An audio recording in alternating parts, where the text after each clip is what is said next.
Hello students, ਉਮੀਦ ਹੈ ਸਾਰੇ ਜਣੇ ਤੁਸੀਂ ਠੀਕ ਹੋਵੋਗੇ ਅਤੇ ਆਪਣਾ ਕੰਮ ਜਿਹੜਾ ਤੁਸੀਂ ਨਾਲ ਕਰੀ ਜਾ ਰਹੇ ਹੋ। ਬੇਟਾ ਇੱਕ ਗੱਲ ਮੈਂ ਤੁਹਾਨੂੰ ਕਹਿਣੀ ਚਾਹੁੰਦਾ ਕਿ ਤੁਸੀਂ ਆਪਣਾ ਜਿਹੜਾ ਕੰਮ ਹੈ ਉਹ ਨਾਲ ਕਰੀ ਚੱਲੋ, ਕਿਉਂਕਿ ਇਹ ਨਾ ਹੋਵੇ ਕਿ ਆਪਾਂ ਹੁਣ ਲਾਪਰਵਾਹੀ ਕਰ ਲਈਏ ਅਤੇ ਐਂਡ 'ਚ ਆਪਾਂ ਨੂੰ ਪਛਤਾਉਣਾ ਪਵੇ। ਕੱਲ੍ਹ ਆਪਾਂ ਨੇ ਜਿਹੜਾ ਟੌਪਿਕ ਕੀਤਾ ਸੀ, ਆਪਣਾ ਲਾਸਟ ਟੌਪਿਕ ਸੀ ਇੰਟਰਫੇਰੈਂਸ, ਅਤੇ ਤੁਹਾਨੂੰ ਮੈਂ ਕੱਲ੍ਹ ਦੱਸਿਆ ਸੀ ਕਿ ਇੱਕ ਬਹੁਤ ਇੰਪੋਰਟੈਂਟ ਟੌਪਿਕ ਹੈ ਇਹ, ਇਸ ਲਈ ਇਹਨੂੰ ਧਿਆਨ ਨਾਲ ਸਮਝਣਾ ਹੈ। ਉਮੀਦ ਕਰਦਾ ਤੁਸੀਂ ਆਪਣਾ ਜਿਹੜਾ ਪਿਛਲਾ ਕੰਮ ਹੈ ਸਾਰਾ ਰਿਵਾਈਜ਼ ਕਰ ਲਿਆ ਹੋਣਾ। ਅੱਜ ਆਪਾਂ 5 ਨੰਬਰ ਦਾ ਆਰਟੀਕਲ ਕਰਨ ਲੱਗੇ ਹਾਂ, ਬਹੁਤ ਜ਼ਿਆਦਾ ਇੰਪੋਰਟੈਂਟ ਹੈ, ਪੇਪਰ 'ਚ ਲਗਭਗ ਇਹ ਆਉਂਦਾ ਇਹ, ਠੀਕ ਹੈ। 2 ਪਾਰਟ ਦੇ ਵਿੱਚ ਵੀ ਆ ਜਾਂਦਾ ਅਤੇ ਇਕੱਲਾ ਇੱਕ ਪਾਰਟ ਬਣ ਕੇ ਵੀ ਇਹ ਆ ਜਾਂਦਾ। ਉਹਦਾ ਨਾਮ ਹੈਗਾ Young's double slit experiment. Young's double slit experiment Young scientist ਦਾ ਨਾਮ ਹੈ ਜਿਨ੍ਹਾਂ ਨੇ ਇਹ ਐਕਸਪੈਰੀਮੈਂਟ ਕਰਕੇ ਦਿਖਾਇਆ ਸੀਗਾ। 1802 ਦੇ ਵਿੱਚ ਉਹਨਾਂ ਨੇ ਇਹ ਡੈਮੋਨਸਟ੍ਰੇਸ਼ਨ ਕੀਤੀ ਸੀ, phenomena of interference of light by simple experiment. ਇੱਕ ਸਿੰਪਲ ਐਕਸਪੈਰੀਮੈਂਟ ਦੇ ਨਾਲ ਉਹਨਾਂ ਨੇ ਇੰਟਰਫੇਰੈਂਸ ਫਿਨੋਮੀਨਾ ਦਿਖਾਇਆ ਸੀ ਆਪਾਂ ਨੂੰ ਕਰਕੇ। ਤਾਂ ਉਹਦੇ ਵਾਸਤੇ ਆਪਾਂ ਨੂੰ ਕੀ ਸੈਟਅਪ ਚਾਹੀਦਾ ਹੈ, ਇਹ ਡਾਇਗਰਾਮ ਨੂੰ ਦੇਖੋ ਤੁਸੀਂ ਵੀ ਇਹ ਕਿਵੇਂ ਬਣੀ ਹੋਈ ਹੈ। ਧਿਆਨ ਨਾਲ ਮੈਂ ਤੁਹਾਨੂੰ ਬਣਾ ਕੇ ਦਿਖਾਉਣਾ ਅਤੇ ਫਿਰ ਤੁਹਾਨੂੰ ਮੈਂ ਸਮਝਾਉਣਾ। ਇਹ ਪਹਿਲਾਂ ਪੜ੍ਹ ਲੈਂਦੇ ਆਪਾਂ। S is a narrow slot. ਆਹ ਦੇਖੋ ਡਾਇਗਰਾਮ 'ਚ ਐਸ ਇੱਕ ਨੈਰੋ ਸਲੋਟ ਹੈ। ਸਲੋਟ ਨੂੰ ਸਮਝਦੇ ਹੋ, ਇੱਕ ਛੋਟਾ ਜਿਹਾ ਛੇਕ ਜਿਹਦੀ ਵਿਡਥ ਲਗਭਗ 1 ਮਿਲੀਮੀਟਰ ਹੈ। Illuminated by monochromatic source of light. ਇਹਦੇ ਪਿੱਛੇ ਕੀ ਹੈ, ਇੱਕ ਲਾਈਟ ਲੱਗੀ ਹੋਈ ਹੈ ਮੋਨੋਕ੍ਰੋਮੈਟਿਕ ਤੁਹਾਨੂੰ ਕੱਲ੍ਹ ਦੱਸਿਆ ਸੀ ਮੈਨੇ, ਸਿੰਗਲ ਫਰੀਕੁਐਂਸੀ ਵਾਲੀ ਲਾਈਟ, ਸਿੰਗਲ ਐਂਪਲੀਟਿਊਡ ਜਾਂ ਵੇਵਲੈਂਥ ਵਾਲੀ ਲਾਈਟ, ਠੀਕ ਹੈ। At a suitable distance about 10 centimeter from S there are 2 slit A and B about 0.5 millimeter apart placed। देखो जी, इस तो लेके लगभग 10 सेंटीमीटर की दूरी ते आ 2 स्लिट ने A and B।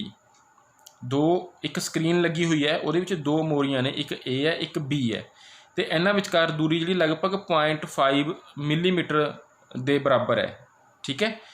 ਹੁਣ ਮੈਂ ਤੁਹਾਨੂੰ ਦੱਸਿਆ ਸੀ ਇੱਥੋਂ ਜਿਹੜੀ ਲਾਈਟ ਨਿਕਲੂਗੀ, ਦੇਖੋ ਇਹ ਹੋ ਕੀ ਰਿਹਾ ਹੈ। ਇੱਥੋਂ ਜਿਹੜੀ ਲਾਈਟ ਨਿਕਲ ਰਹੀ ਹੈ ਉਹ ਚਾਰੇ ਦਿਸ਼ਾਵਾਂ ਦੇ ਵਿੱਚ ਫੈਲੂਗੀ, ਠੀਕ ਹੈ। ਇਹ ਇੱਕ ਪੁਆਇੰਟ ਸੋਰਸ ਦੀ ਤਰ੍ਹਾਂ ਕੰਮ ਕਰ ਰਹੀ ਹੈ। ਇਹ ਸਲਿੱਟ ਇੱਕ ਪੁਆਇੰਟ ਸਿੰਗਲ ਸੋਰਸ ਦੀ ਤਰ੍ਹਾਂ ਕੰਮ ਕਰ ਰਹੀ ਹੈ। ਤਾਂ ਉਹਦਾ ਵੇਵ ਫਰੰਟ ਕਿਵੇਂ ਹੁੰਦਾ ਆਪਾਂ ਪੜ੍ਹਿਆ ਸੀਗਾ। ਸਿੰਗਲ ਜਿਹੜਾ ਸੋਰਸ ਹੁੰਦਾ ਉਹਦਾ ਵੇਵ ਫਰੰਟ ਹੈ ਜਿਹੜਾ ਪੁਆਇੰਟ ਸੋਰਸ ਦਾ, ਉਹ ਸਫੈਰੀਕਲ ਨੇਚਰ 'ਚ ਹੁੰਦਾ। ਤਾਂ ਚਾਰੇ ਪਾਸੇ ਨੂੰ ਲਾਈਟ ਜਿਹੜੀ ਹੈਗੀ ਇਹਦੀ ਉਹ ਫੈਲੂਗੀ। ਇਹ ਲਾਈਟ ਫਿਰ ਇਹਨਾਂ 2 ਸਲਿਟਸ ਕੋਲ ਪਹੁੰਚੂਗੀ ਅਤੇ ਇਹ 2 ਸਲਿਟਸ ਦੇ ਵਿੱਚੋਂ ਦੀ ਅੱਗੇ ਲਾਈਟ ਪਾਸ ਕਰੂਗੀ। ਤਾਂ ਇਹ ਦੋਨੇ ਜਿਹੜੀਆਂ ਸਲਿਟਸ ਨੇ ਉਹ ਇੱਕ ਤਰ੍ਹਾਂ ਦੇ 2 ਪੁਆਇੰਟ ਨੇ। ਆਹ ਵਾਲੇ ਜਿਹੜਾ ਡਾਟਡ ਵੇਵ ਫਰੰਟ ਤੁਹਾਨੂੰ ਨਜ਼ਰ ਆ ਰਿਹਾ, ਇਹਦੇ ਉੱਪਰ 2 ਪੁਆਇੰਟ ਦੀ ਤਰ੍ਹਾਂ ਨੇ। ਯਾਦ ਕਰੋ ਆਪਣੇ ਹਾਈਜ਼ਨ ਪ੍ਰਿੰਸੀਪਲ ਪੜ੍ਹਿਆ ਸੀਗਾ ਕਿ ਵੇਵ ਫਰੰਟ ਦੇ ਉੱਪਰ ਜਿਹੜੇ ਆਪਾਂ ਪੁਆਇੰਟ ਲੈਂਦੇ ਹਾਂ ਉਹ ਨਿਊ ਸੋਰਸ ਆਫ ਡਿਸਟਰਬੈਂਸ ਦਾ ਕੰਮ ਕਰਦੇ ਨੇ, ਮਤਲਬ ਨਿਊ ਸੋਰਸ ਆਫ ਐਨਰਜੀ, ਜਾਂ ਆਪਾਂ ਕਹੀਏ ਕਿ ਨਿਊ ਸੋਰਸ ਆਫ ਲਾਈਟ ਦਾ ਕੰਮ ਕਰਨਗੇ ਉਹ, ਠੀਕ ਹੈ। ਤਾਂ ਹੁਣ ਇਹ ਜਿਹੜੇ A ਅਤੇ B ਨੇ ਇਹ ਆਪਣੀ ਜਿਹੜੀ ਹੈਗੀ ਹੈ 2 ਸੋਰਸ ਦੀ ਤਰ੍ਹਾਂ ਕੰਮ ਕਰਨਗੇ, ਅਤੇ ਇਹਨਾਂ ਦੋਹਾਂ ਦੇ ਵਿੱਚੋਂ ਜਿਹੜੀ ਲਾਈਟ ਹੈ ਉਹ ਨਿਕਲੂਗੀ ਵੇਵ ਫਰੰਟ ਦੇ ਰੂਪ ਦੇ ਵਿੱਚ। ਤੁਸੀਂ ਜੇਕਰ ਡਾਇਗਰਾਮ ਨੂੰ ਦੇਖੋ ਤੁਹਾਨੂੰ ਇੱਕ ਚੀਜ਼ ਨਜ਼ਰ ਆ ਰਹੀ ਹੋਊਗੀ ਕਿ ਇਹਦੇ ਵਿੱਚ ਕੁਛ ਲਾਈਨਾਂ ਡਾਟਡ ਨੇ, ਵੇਵ ਫਰੰਟ ਡਾਟਡ ਬਣਾਏ ਗਏ ਨੇ, ਅਤੇ ਕੁਛ ਨੇ ਜਿਹੜੇ ਉਹ ਆਪਾਂ ਨੇ ਹਾਰਡ ਲਾਈਨਾਂ ਦੇ ਨਾਲ, ਠੀਕ ਹੈ, ਉਹ ਪੱਕੀਆਂ ਲਾਈਨਾਂ ਦੇ ਨਾਲ ਬਣਾਏ ਨੇ। ਤਾਂ ਇਹ ਕੀ ਸ਼ੋਅ ਕੀਤਾ ਗਿਆ ਹੈ ਕਿ ਦੇਖੋ ਲਾਈਟ ਕਿਵੇਂ ਚੱਲਦੀ ਹੈ। ਲਾਈਟ ਚੱਲਦੀ ਹੈ ਇਨ ਦਾ ਫਾਰਮ ਆਫ ਵੇਵ, ਠੀਕ ਹੈ। ट्रांसवर्स वेव, इस तरह ट्रांसफर वेव, क्रस्ट ट्रफ। तो ये जी डॉटेड लाइन है वो ट्रफ नूं शो कर रही है, जी हार्ड लाइन है पक्की लाइन है वो साडे क्रस्ट नूं शो कर रही है। देखो डायग्राम किवें बनदी है। अपने कोल की है,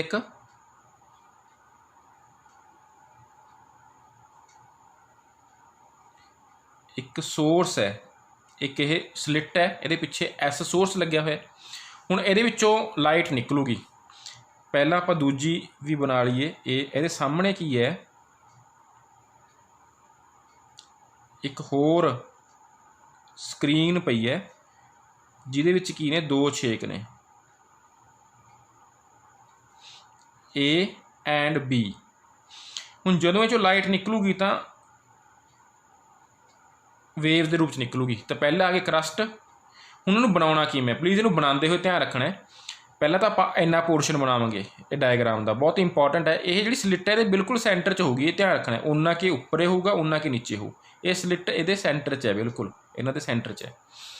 ਤਾਂ ਪਹਿਲਾਂ ਇੱਕ ਬਣਾ ਲਈ ਆਪਾਂ ਨੇ ਹਾਰਡ ਲਾਈਨ, ਜਿੰਨੀ ਮਰਜ਼ੀ ਪ੍ਰਕਾਰ ਖੋਲ੍ਹ ਕੇ, ਥੋੜ੍ਹਾ ਜਿਹਾ ਹੋਰ ਖੋਲ੍ਹ ਕੇ ਬਰਾਬਰ ਖੋਲ੍ਹਣੀ ਹੈ, ਬਸ ਜਿਹੜਾ ਫਰਕ ਪਾਉਣਾ ਬਰਾਬਰ ਪਾਉਣਾ।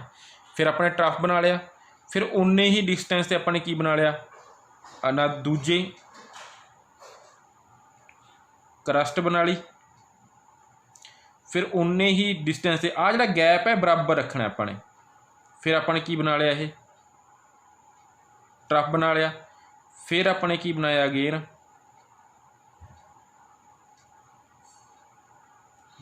क्रस्ट बना लिया। फिर आप आगे की बनावांगे दोबारा ट्रफ बनावे। तुसीं ये प्रकार नाल बनाउणा, मैं हत्थ नाल बना रहा। ठीक है, हुण ये जिहड़े ए ते बी पॉइंट ने ये किहदे उपर आ गए, ये थोड़े ट्रफ दे उपर आ गए।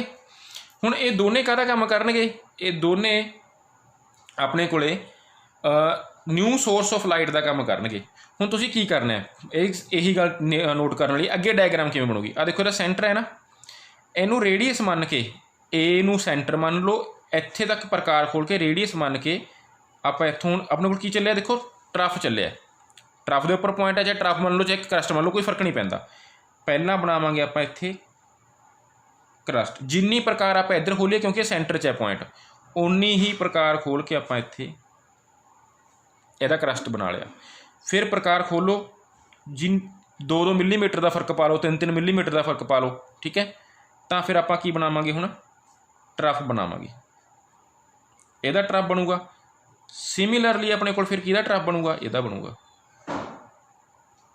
उन्नी ही प्रकार खोल के बदलनी नहीं अपने। जो आप एक बार प्रकार खोल ली, पर दो हाफ चक्कर लाने ने।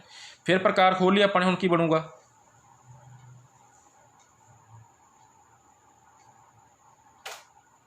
इहदा क्रस्ट बन गया।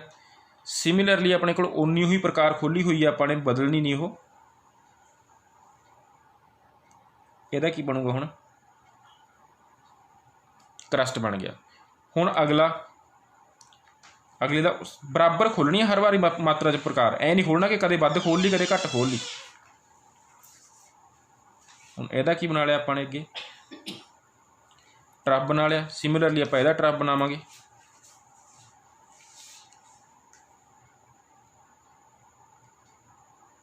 ठीक है, फिर अगले का क्रस्ट। बस इनू बनाते हुए यही गल का मेन ध्यान रखना कि प्रकार बराबर खोलनी है, दोने हाफ साइकिल बनाते हुए।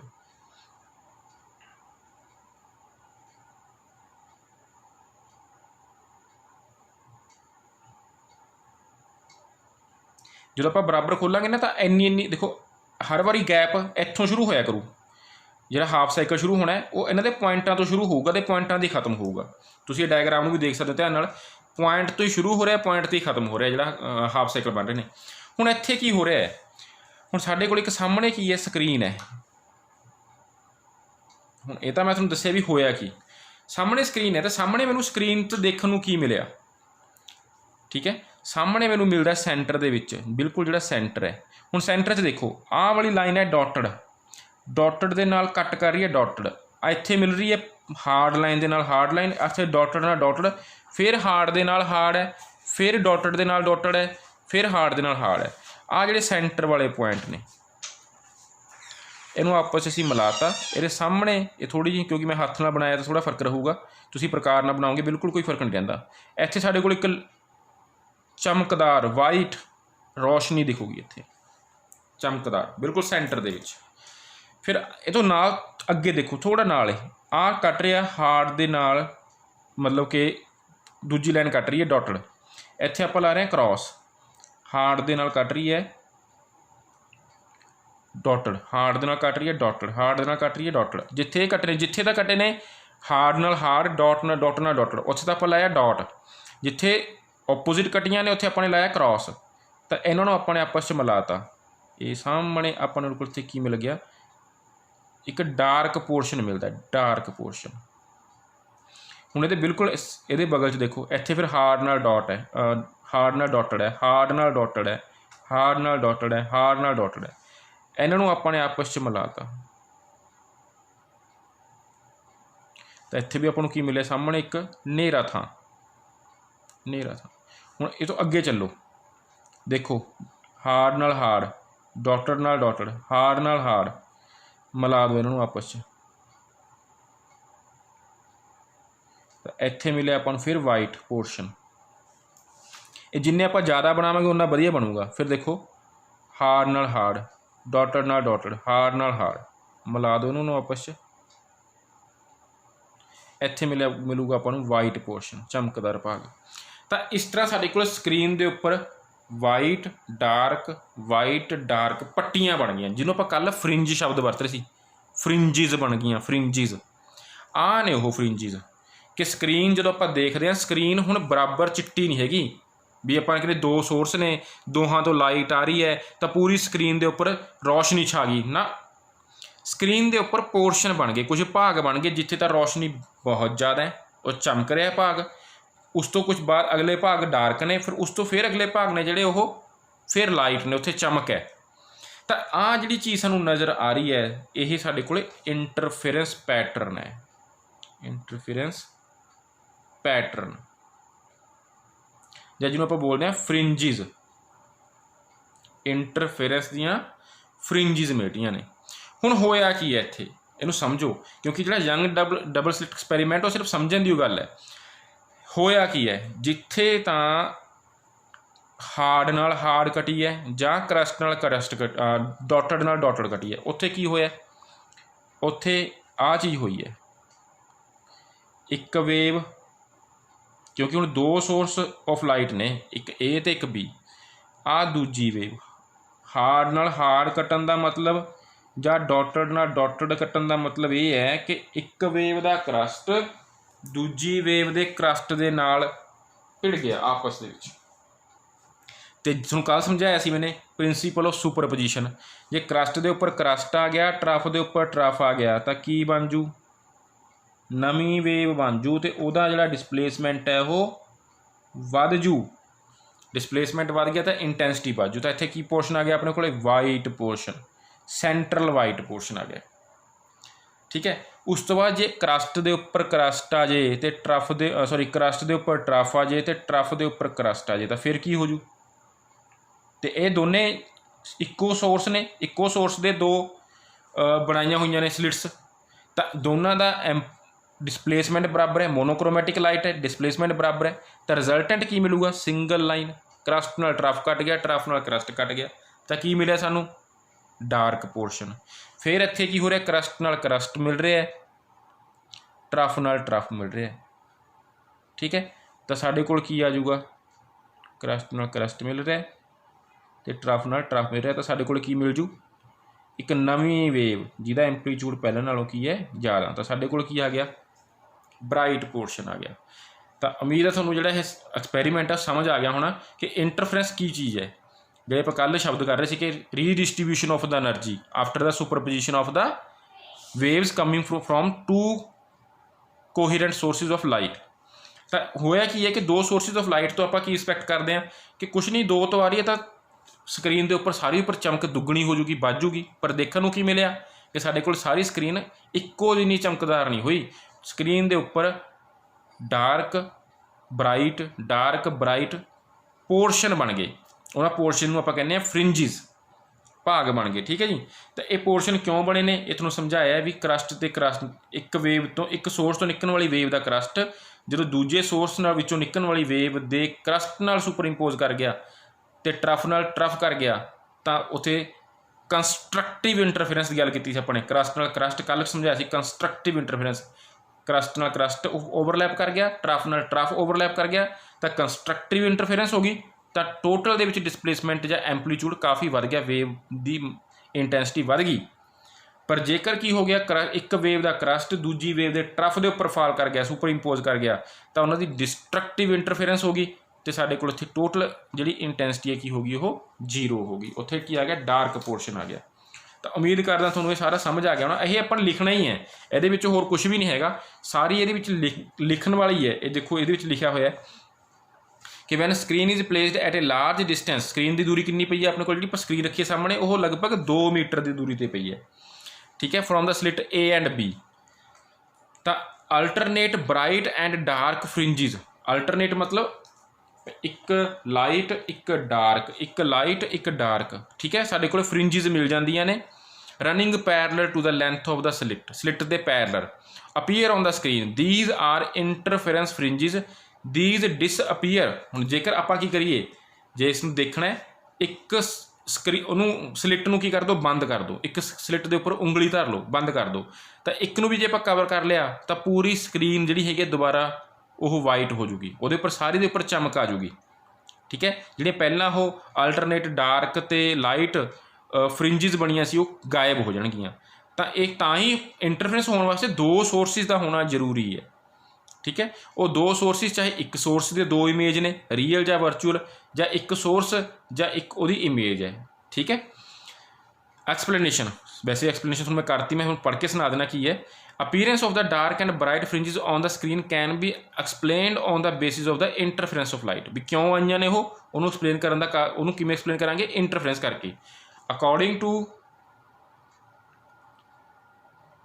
according to Huygens principle, monochromatic source of light illuminating the slit S send out the spherical wavefront। ਵੀ ਜਿਹੜਾ ਇੱਕ ਸਾਡੇ ਕੋਲ S source ਹੈ ਉਹ spherical wavefront ਦੇ ਰੂਪ ਦੇ ਵਿੱਚ ਕੀ ਕਰੂਗਾ, ਲਾਈਟ ਛੱਡੂਗਾ।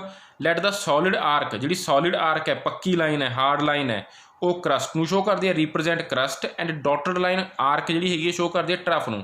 ਦੀਜ਼ ਵੇਵ ਫਰੰਟ ਕੀ ਕਰਨਗੇ, reach the slit A and B। ਹੁਣ ਦੇਖੋ ਜੋ ਮੈਂ ਬੋਲਿਆ, ਜੋ ਸਮਝਾਇਆ, ਸਿਰਫ ਉਹਨੂੰ ਲਿਖਣਾ ਹੈ।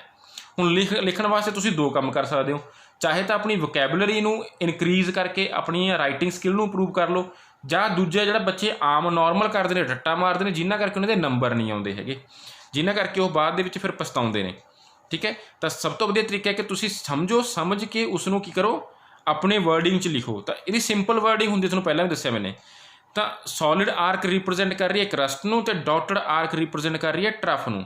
ਤਾਂ two wave from of same amplitude same frequency with zero phase difference.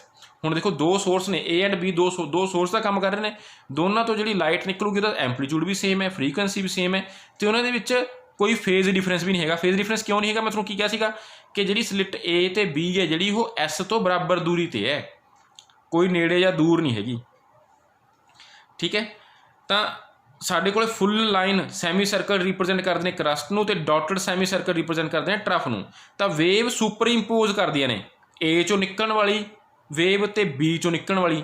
ਮੈਂ ਤੁਹਾਨੂੰ ਆਹ ਬਣਾਇਆ ਸੀ, ਦੇਖੋ ਜੋ ਆਪਾਂ ਸਰਕਲ ਬਣਾਏ ਨੇ, ਆਹ ਜਿਹੜੇ ਸੈਮੀ ਸਰਕਲ ਬਣਾਏ ਨੇ, ਉਹ ਇੱਕ ਦੂਜੇ ਦੇ ਉੱਪਰ ਆਉਣੇ ਸ਼ੁਰੂ ਹੋ ਗਏ ਨਾ, ਓਵਰਲੈਪ ਹੋਣੇ ਸ਼ੁਰੂ ਹੋ ਗਏ। ਸਿਰਫ ਪਹਿਲਾ ਜਿਹੜੇ ਸਰਕਲ ਬਣਾਏ ਸੀ ਆਪਾਂ ਨੇ A ਤੋਂ ਉਹਦੀ ਸੈਂਟਰ ਤੱਕ ਮੰਨ ਕੇ ਇੱਕ ਪਹਿਲੇ ਜਿਹੜੇ ਹਾਫ ਸਰਕਲ ਮਾਰੇ ਸੀ, ਸਿਰਫ ਉਹ ਆਪਸ 'ਚ ਸੁਪਰ ਇੰਪੋਜ਼ ਨਹੀਂ ਕਰੇ। ਉਸ ਤੋਂ ਬਾਅਦ ਆਪਾਂ ਜਿੰਨੇ ਵੀ ਸਰਕਲ ਮਾਰ ਰਹੇ ਹੋ ਇੱਕ ਦੂਜੇ ਨਾਲ ਸੁਪਰ ਇੰਪੋਜ਼ ਕਰ ਰਹੇ ਨੇ, ਕੱਟ ਰਹੇ ਨੇ। ਅਤੇ ਜਿਸ ਪੁਆਇੰਟ ਜਿਹੜਾ ਡਾਟ ਹੈ, ਮੈਂ ਤੁਹਾਨੂੰ ਦੱਸਿਆ ਜੀ, ਮੈਂ dot represent the position of constructive interference. Dot ਉਹ ਜਗ੍ਹਾ 'ਤੇ ਲਗਾਇਆ ਹੈ ਜਿੱਥੇ ਕੰਸਟਰਕਟਿਵ ਇੰਟਰਫੇਰੈਂਸ ਹੋਈ ਹੈ। ਹੁਣ ਮੈਨੂੰ ਕਿਵੇਂ ਪਤਾ ਲੱਗਿਆ ਵੀ ਕੰਸਟਰਕਟਿਵ ਹੋਈ ਹੈ, ਜਿੱਥੇ ਹਾਰਡ ਲਾਈਨ ਨਾਲ ਸੋਲਿਡ ਲਾਈਨ ਨਾਲ ਸੋਲਿਡ ਕੱਟ ਰਹੀ ਹੈ, ਜਾਂ ਡਾਟਡ ਨਾਲ ਡਾਟਡ ਕੱਟ ਰਹੀ ਹੈ, ਉੱਥੇ ਤਾਂ ਹੋ ਰਹੀ ਹੈ constructive interference. Crust of one wave, hard line ਇੱਕ ਦੀ ਅਤੇ ਹਾਰਡ ਲਾਈਨ ਦੂਜੇ ਦੀ, ਇੱਕ ਦੂਜੇ ਦੇ ਉੱਪਰ ਨਾਲ ਕੱਟ ਰਹੀਆਂ ਨੇ, ਅਤੇ trough fall on the trough of the second wave.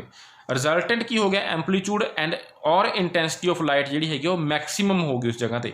ਉਹਦੀ ਇੱਕ ਨਵੀਂ ਵੇਵ ਬਣ ਜੂਗੀ ਜਿਹਦਾ ਐਂਪਲੀਟਿਊਡ ਅਤੇ ਇੰਟੈਂਸਿਟੀ ਵੱਧ ਜੂਗੀ, ਦੋਵਾਂ ਦੇ ਮੁਕਾਬਲੇ ਡਬਲ ਹੋ ਜੂਗੀ।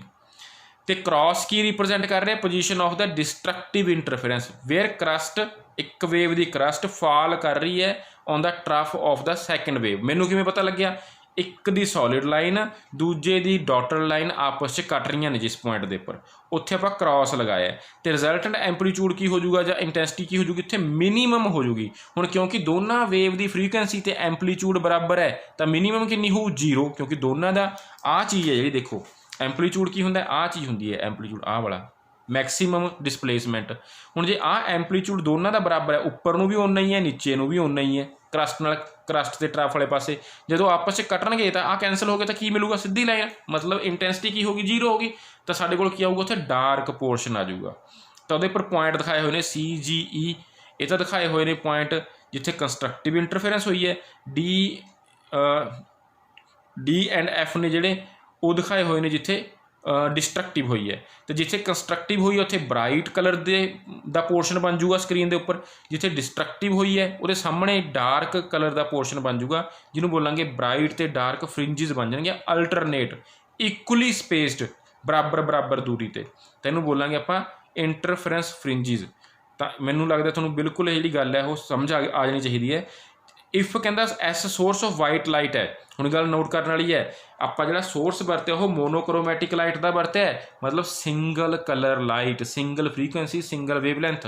ਪਰ ਜੇਕਰ ਮੈਂ ਐਸ ਦੀ ਜਿਹੜੇ ਮੋਨੋਕ੍ਰੋਮੈਟਿਕ ਨੂੰ ਦੀ ਥਾਂ 'ਤੇ ਵਾਈਟ ਲਾਈਟ ਯੂਜ਼ ਕਰ ਲਾਂ, ਚਿੱਟੀ ਲਾਈਟ ਯੂਜ਼ ਕਰ ਲਾਂ, ਤਾਂ ਤੁਹਾਨੂੰ ਕੱਲ੍ਹ ਵੀ ਸਮਝਾਇਆ ਸੀ ਕਿ ਚਿੱਟੀ ਲਾਈਟ 7 ਰੰਗਾਂ ਤੋਂ ਮਿਲ ਕੇ ਬਣਦੀ ਹੈ। ਤਾਂ ਉੱਥੇ ਜਿਹੜੀ ਹੁਣ ਕੰਸਟਰਕਟਿਵ ਇੰਟਰਫੇਰੈਂਸ ਹੋਊਗੀ ਜਾਂ ਡਿਸਟਰਕਟਿਵ ਇੰਟਰਫੇਰੈਂਸ, ਓਵਰਲੈਪਿੰਗ ਹੋਊਗੀ, ਉਹ ਅਲੱਗ-ਅਲੱਗ ਰੰਗਾਂ ਦੀ ਹੋਊਗੀ ਆਪਸ ਦੇ ਵਿੱਚ।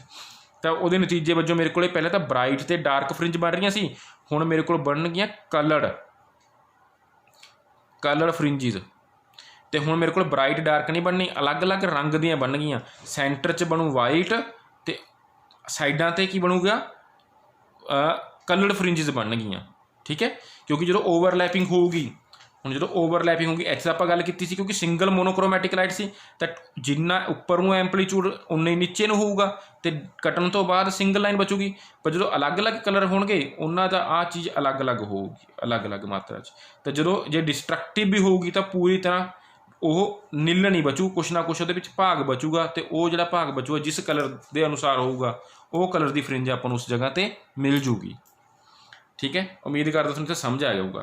ਹੁਣ ਇਹ ਸੀ ਆਪਣੇ ਕੋਲ ਅੱਧਾ ਪੋਰਸ਼ਨ, ਅੱਧਾ ਆਰਟੀਕਲ। ਅੱਧਾ ਨਾਲ ਇਹ ਆ ਜਾਂਦਾ ਹੈ condition for the constructive and destructive interference, ਕਿ ਜਦੋਂ ਕੰਸਟਰਕਟਿਵ ਇੰਟਰਫੇਰੈਂਸ ਹੁੰਦੀ ਹੈ ਜਾਂ ਡਿਸਟਰਕਟਿਵ ਹੁੰਦੀ ਹੈ ਤਾਂ ਅਸੀਂ ਕੰਡੀਸ਼ਨ ਕੀ ਹੈ, ਕਦੋਂ ਕੰਸਟਰਕਟਿਵ ਹੋਊਗੀ ਅਤੇ ਕਦੋਂ ਡਿਸਟਰਕਟਿਵ ਹੋਊਗੀ ਮੈਥੇਮੈਟਿਕਲੀ ਜੇਕਰ ਆਪਾਂ ਦੇਖਣਾ ਹੋਵੇ। ਹੁਣ ਆਪਣੇ ਕੋਲ ਮੰਨ ਲਓ ਕਿ 2 ਵੇਵ ਨੇ, ਕਹਿੰਦਾ 2 ਕੋਹੀਰੈਂਟ ਸੋਰਸਿਸ ਤੋਂ ਆ ਰਹੀਆਂ ਨੇ। ਇੱਕ ਦਾ ਡਿਸਪਲੇਸਮੈਂਟ ਹੈਗਾ y1 ਬਰਾਬਰ ਹੈ a sin omega t। a ਕੀ ਹੁੰਦਾ, ਐਂਪਲੀਚਿਊਡ, ਜਿਹੜਾ ਹੁਣ ਦੱਸ ਕੇ ਹਟਿਆ। ਠੀਕ ਹੈ, omega ਕੀ ਹੈ, ਫਰੀਕੁਐਂਸੀ, t ਕੀ ਹੈ, time period. y2 b sin omega t plus φ ਕੀ ਹੈ, ਫੇਜ਼ ਡਿਫਰੈਂਸ, ਕੱਲ੍ਹ ਵੀ ਸਮਝਾਇਆ ਸੀਗਾ। ਹੁਣ ਜਿਹੜਾ ਆਪਾਂ ਉੱਪਰ ਕੇਸ ਕੀਤਾ ਯੰਗ ਡਬ ਸਲਿੱਟ ਵਾਲਾ, ਉਹ 'ਚ ਆਪਾਂ ਕੀ ਕੀਤਾ ਸੀ ਕਿ 0 ਫੇਜ਼ ਡਿਫਰੈਂਸ, ਕਿ ਕੋਈ ਫੇਜ਼ ਡਿਫਰੈਂਸ ਨਹੀਂ ਹੈਗਾ, ਕਿਉਂਕਿ ਦੋਨੇ ਜਿਹੜੀਆਂ ਰੇਜ ਸੀ ਆ ਰਹੀਆਂ ਸੀਗੀਆਂ ਉਹ ਇੱਕੋ ਹੀ ਸੋਰਸ ਦੀਆਂ 2 ਇਮੇਜਿਸ ਤੋਂ ਆ ਰਹੀਆਂ ਸੀਗੀਆਂ, ਅਤੇ ਉਹਨਾਂ ਦੇ ਵਿਚਾਲੇ ਵੀ ਦੂਰੀ ਸੀ ਜਿਹੜੀ ਉਹ ਸੋਰਸ ਤੋਂ ਬਰਾਬਰ ਸੀ। ਠੀਕ ਹੈ, ਹੁਣ ਕੀ ਹੈ, ਸੁਪਰਪੋਜੀਸ਼ਨ ਹੋਊ। ਜਦੋਂ ਸੁਪਰਪੋਜੀਸ਼ਨ ਮਤਲਬ ਦੋਨਾਂ ਦਾ ਜਿਹੜਾ ਨਵੀਂ ਵੇਵ ਬਣੂਗੀ ਉਹਦਾ ਡਿਸਪਲੇਸਮੈਂਟ ਕਿੰਨਾ ਹੋਊਗਾ, ਦੋਨਾਂ ਦੇ ਡਿਸਪਲੇਸਮੈਂਟ ਦੇ ਵੈਕਟਰ ਸਮ ਦੇ ਬਰਾਬਰ ਹੋਊਗਾ। ਤਾਂ a sin omega t plus b sin omega t plus φ।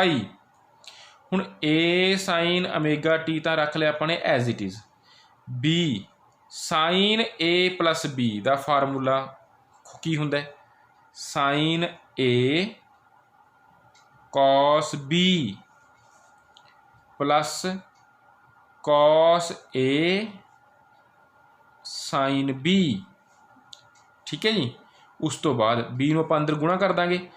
ਹੁਣ ਜਿਹਦੇ ਵਿੱਚ sin omega t ਹੈ ਉਹ ਕਾਮਨ ਕੱਢ ਲਓ।